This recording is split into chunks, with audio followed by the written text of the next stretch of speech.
first fell in love with art, I would say, as a child. I genuinely believe that we are all artists. I think along the way, sometimes we lose sight of what our medium is. But I love all the arts. So I have memories of me singing in choir at church when I was a child. I did choral ensemble in junior high. I was on the dance team, production. So all of the arts are really important to me. And I feel like they kind of define who I am just as an artist and as a creative person. The first shade of crayon that inspired me to depict black or brown skin was literally black and brown.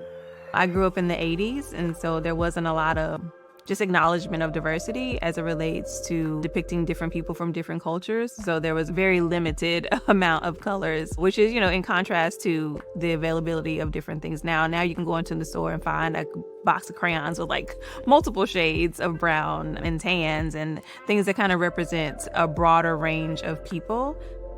Themes that I am most passionate about exhibiting in my work are most recently motherhood.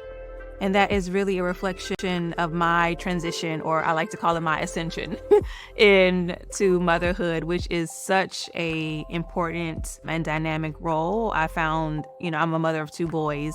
Just earlier in my career, I purposely avoided talking about that aspect of myself just out of fear of, not being taken seriously as an artist, or, people may not want to represent me if they know I have children, or even, in my job at the time, when I was pregnant with my first son, I was finishing up my first year of teaching at the Maryland Institute College of Art, which is where I currently work. And I was just kind of afraid that they, wouldn't hire me back or think that I wasn't going to be able to do my work. But eventually I got to a point to where I just was like, I have to be honest and authentic about every part of myself. And as artists, we do pour ourselves into our work. And I feel like, my identity as a mother was something that I didn't have to hide. Like, it is what it is. And that's, one of the aspects of my work that makes it so special and so relatable. When people see a lot of the mother and child pieces that I do, it takes them to their own relationship with their mother or their parents or, whatever that situation may be.